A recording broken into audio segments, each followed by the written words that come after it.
আসসালামু আলাইকুম আর রাহমাতুল্লাহ।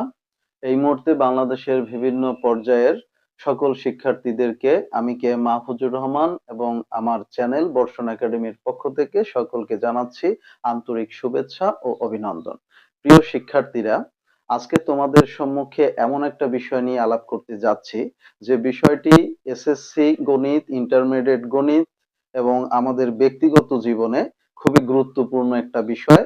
যে যে গণিতটার বিশাল একটি আলোচনা রয়েছে এবং আমাদের ব্যক্তিগত জীবনে এবং পড়াশোনার জীবনে বিশেষ করে এসএসসি তে জেনারেল ম্যাথ এবং হায়ার ম্যাথে যে টপিকসটা থেকে বাধ্যতামূলকভাবে প্রশ্ন আনসার করতেই হয় এমন একটা বিষয়, যেটা হচ্ছে ত্রিকোণমিতি। তাহলে আমরা আজকে শুরু করতে যাচ্ছি আমাদের আলোচনা ত্রিকোণমিতি। দেখো, আমি ইতিমধ্যেই বোর্ডে বাংলায়ও ত্রিকোণমিতি লিখে রেখেছি এবং ইংরেজিতেও ত্রিকোণমিতি লিখে রেখেছি। বাংলা লেখাটার দিকে একটু লক্ষ্য করো। ত্রিকোণমিতি, ত্রি হচ্ছে তিন, কোণ হচ্ছে কোণ, আর মিতি হচ্ছে পরিমাপ। তাহলে বিষয়টা দাঁড়ালো কি? তিন কোণের পরিমাপ। এবার আমরা একটু ইংরেজিটার দিকে লক্ষ্য করি। দেখো, ট্রাইগনোমেট্রি। ট্রাই শব্দের অর্থ হচ্ছে তিন, গণ শব্দের অর্থ হচ্ছে বুজ বা বাহু, আর মেট্রি শব্দের অর্থ হচ্ছে পরিমাপ। তাহলে ট্রাইগোনোমেট্রি শব্দের অর্থ কি দাঁড়ালো? তিন বাহুর পরিমাপ। এই যে ত্রিকোণমিতিটা, এটা খ্রিস্টপূর্ব 200 সহস্রাব্দে তোমার সর্বপ্রথম এর ব্যবহারটা শুরু হয়। এর জনক বলা হচ্ছে নিকাইয়ার হিপ্পারকাস নামক একজন গণিতবিদ। নাম হচ্ছে নিকাইয়ার হিপ্পারকাস। তিনি এই ত্রিকোণমিতির ব্যবহার সর্বপ্রথম শুরু করেন। এই জন্য তাকে ত্রিকোণমিতির জনক বলা হয়। বেবিলনীয় গণিতে, মিশরীয় গণিতে এবং পরবর্তীতে কুশ যুগের গণিতে এই ত্রিকোণমিতির ব্যবহারটা শুরু হয়। পরবর্তীতে বিভিন্ন জায়গায় এটা বিভিন্ন সময় ছড়িয়ে পড়ে। এই ত্রিকোণমিতি খুবই গুরুত্বপূর্ণ একটি বিষয়। এই অধ্যায়টার সম্পর্কে বেসিকটা সকল স্টুডেন্টদের পুরোপুরি ক্লিয়ার থাকা দরকার। তাহলে আমরা খেয়াল করি যে ত্রিকোণমিতি নিয়ে কিভাবে আলোচনাটা আগায়। খেয়াল করো, এই যে ত্রিকোণমিতি মানে তিন কোণের পরিমাপ অথবা হচ্ছে তিন বাহুর পরিমাপ। মানে তিন কোণ এবং তিন বাহু কার থাকে? ত্রিভুজের। অতএব আমরা এটা বুঝতে পারলাম যে ত্রিকোণমিতির আলোচনাটা মূলত একটা ত্রিভুজকে কেন্দ্র করে। এখন প্রশ্ন হচ্ছে, ত্রিভুজ তো বিভিন্ন ধরনের রয়েছে। সমবাহু ত্রিভুজ আছে, সমদ্বিবাহু ত্রিভুজ আছে, বিষমবাহু ত্রিভুজ আছে, স্থূলকোণী ত্রিভুজ আছে, সূক্ষ্মকোণী ত্রিভুজ আছে, সমকোণী ত্রিভুজ রয়েছে। এখন এটা কিন্তু একটা নির্দিষ্ট ত্রিভুজকে কেন্দ্র করে এই আলোচনাটা তৈরি হয়েছে। মানে এই ত্রিকোণমিতি বিষয়টা তোমার হচ্ছে আলাপটা করা হয় একটা ত্রিভুজকে কেন্দ্র করে, সেটা হচ্ছে সমকোণী ত্রিভুজ। তাহলে সমকোণী ত্রিভুজকে আমরা কিন্তু জানি যে যে ত্রিভুজের একটা কোণ সমকোণ বা 90 ডিগ্রি, সেই ত্রিভুজটাকে বলা হয় হচ্ছে সমকোণী ত্রিভুজ। আর এই সমকোণী ত্রিভুজের তিনটা বাহু, এই তিনটা বাহু নিয়েই এই ত্রিকোণমিতি তোমার তৈরি হয়েছে, সেই আলোচনাকে নিয়ে। এখন সেই আলোচনাটাই আমরা করতে যাচ্ছি। খেয়াল করো, এখানে কিন্তু আমি একটা সমকোণী ত্রিভুজ এঁকেছি। কারণ হচ্ছে এই কোণটার মান হচ্ছে এক সমকোণ বা 90 ডিগ্রি। এখন এর তিনটা বাহু, এক, দুই, তিন। এখন এই তিনটা বাহুর নির্দিষ্ট তিনটা নাম আছে। এই নাম তিনটা কিন্তু আমাকে জানতে হবে। দেখো, খেয়াল করো, সমকোণী ত্রিভুজের যেটা হচ্ছে সমকোণ, সেই সমকোণের যেটা বিপরীত বাহু, তাহলে এই সমকোণের বিপরীত বাহু হচ্ছে এইটা। তাহলে এই ক্ষেত্রে যে এইটা হচ্ছে অতিভুজ। তাহলে সমকোণের বিপরীত বাহুটা হচ্ছে অতিভুজ। তাহলে এক্ষেত্রে এই সমকোণের এইটা হচ্ছে বিপরীত বাহু। তাহলে এক্ষেত্রে এটা হচ্ছে অতিভুজ। খেয়াল করো, শব্দটা হচ্ছে অতিভুজ। অতি হচ্ছে বড়, আর ভুজ হচ্ছে বাহু। তার মানে কি দাঁড়ালো? বড় বাহু। তার মানে সমকোণী ত্রিভুজের যে তিনটা বাহু, এর মধ্যে সবচেয়ে বড় যে বাহুটা, দৈর্ঘ্যে যেটা বড়, সেইটাই হচ্ছে অতিভুজ। তাহলে সেটা কোনটা? সমকোণের বিপরীত বাহুটা। আশা করি অতিভুজটা সবাই চিনতে পেরেছো। এখন এর আরো দুইটা বাহু রয়েছে। এই বাহু দুইটার একটা হচ্ছে লম্ব আর একটা হচ্ছে ভূমি। অনেকে স্বাভাবিকভাবে চিন্তা করে যে যেটা খাড়া রয়েছে খাড়াখাড়ি লম্বালম্বি ভাবে সেটা হচ্ছে লম্ব, আর যেটা ভূমি বরাবর রয়েছে সেটা হচ্ছে ভূমি। কিন্তু আসলে কিন্তু বিষয়টা তা না। এখানে একটা বিষয় রয়েছে। আমরা দেখো সমকোণী ত্রিভুজের এই কোণটা হচ্ছে সমকোণ, তাহলে এখানে কিন্তু আরো দুইটা কোণ আছে, এই একটা এই একটা।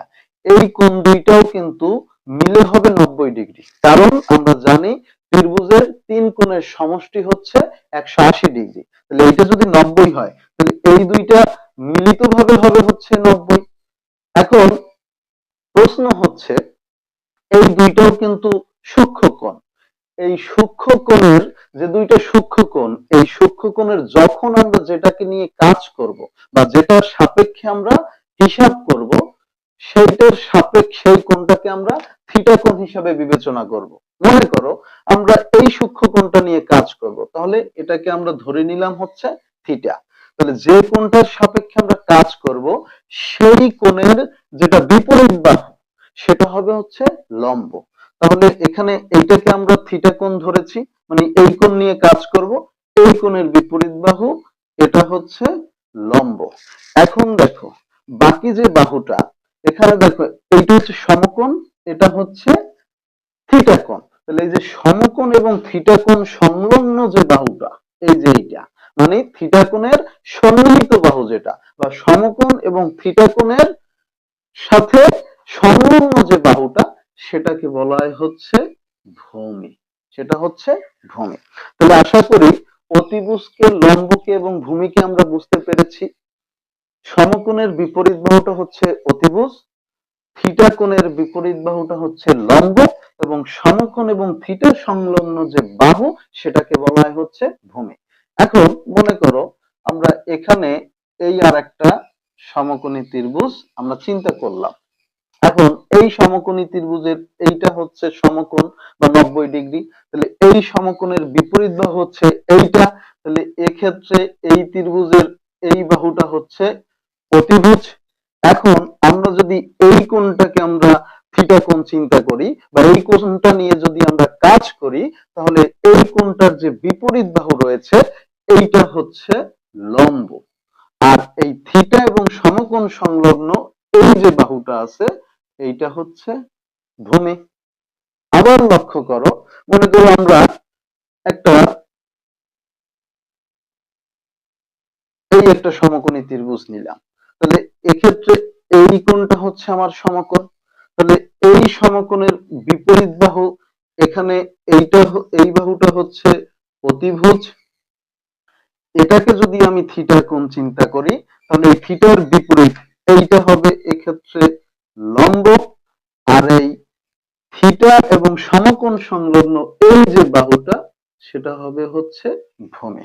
তাহলে আশা করি একটা সমকোণী ত্রিভুজের তিনটা বাহু থাকে, একটা হচ্ছে অতিভুজ, একটা হচ্ছে লম্ব, আর একটা হচ্ছে ভূমি। এখন অতিভুজকে, অতিভুজ হচ্ছে সমকোণের বিপরীত বাহুটা এবং যে বাহুটা সবচেয়ে বড় সে হচ্ছে অতিভুজ। আর যে কোণটাকে নিয়ে আমরা কাজ করব, যে কোণের সাপেক্ষে আমরা চিন্তা করব, সেই কোণের যে বিপরীত বাহু সেটা হচ্ছে লম্ব। আর সমকোণ এবং থিটা সংলগ্ন যে বাহু বা যে কোণটার সাপেক্ষে আমরা হিসাব করব, এই দুই কোণের যে সন্নিহিত বাহু বা এর সাথে যে বাহুটা থাকে সেই বাহুটাকে বলা হয় হচ্ছে ভূমি। আশা করি অতিভুজ, লম্ব এবং ভূমি তোমরা বুঝতে পেরেছো। প্রিয় শিক্ষার্থীরা, এখন মনে করো আমি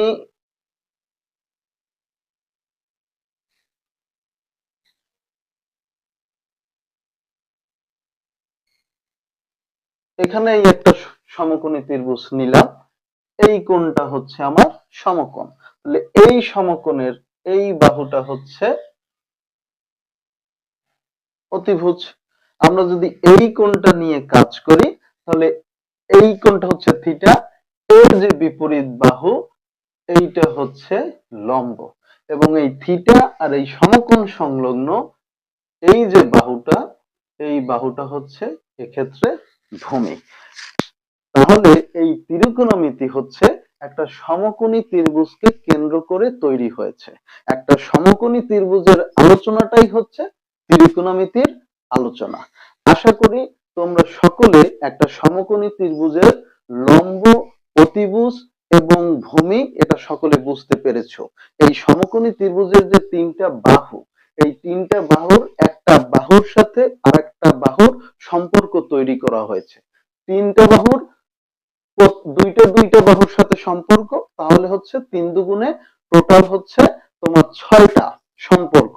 এই 6টা সম্পর্ককে বলা হয় 6টি অনুপাত।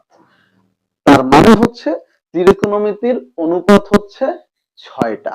এই ত্রিকোণমিতির যে 6টা অনুপাত কারা, এইটা সম্পর্কে এবং ওই প্রত্যেক বাহুর সাথে অন্য বাহুর যে সম্পর্ক বা যে অনুপাত সেটাকে কি বলা হয়, সেই অনুপাতটাকে কি বলা হয় সেটা নিয়ে আমরা নেক্সট ক্লাসে আলোচনা করব। সকলে ভালো থাকবে। আর সবসময় মনে রাখবে যে গণিতটা কিন্তু আসলে মুখস্থ করে কখনোই সম্ভব না। গণিতটা হচ্ছে মাথা দিয়ে, বুদ্ধি দিয়ে চিন্তা করতে হবে, মস্তিষ্কটা দিয়ে ভাবতে হবে এবং নিজের মনের সাথে পড়াশোনাটার একটা পথ তৈরি করতে হবে, একটা সংযোগ তৈরি করতে হবে। মন থেকে সেটাকে অনুধাবন করতে হবে এবং আত্মস্থ করতে হবে। এখানে কিন্তু মুখস্থ করলে গণিতটা কিন্তু কখনোই তোমার ধরে রাখা সম্ভব না এবং এর প্রয়োগটাও করা সম্ভব না। সব জিনিস কিন্তু মুখস্থ করে হয় না। পড়াশোনার একটি টেকনিক আছে, কৌশল আছে, স্কিল আছে। অনেকে অনেক সময় বলে যে স্যার অমুকে প্রথম হয়েছে, ফার্স্ট হয়েছে, অমুকে সেকেন্ড হয়েছে, আবার অনেকে কিন্তু 50 নাম্বার হয়, 60 নাম্বার হয়। এই তারতম্যটা কেন হয় জানো? কারণ হচ্ছে পড়ার কৌশলের উপর।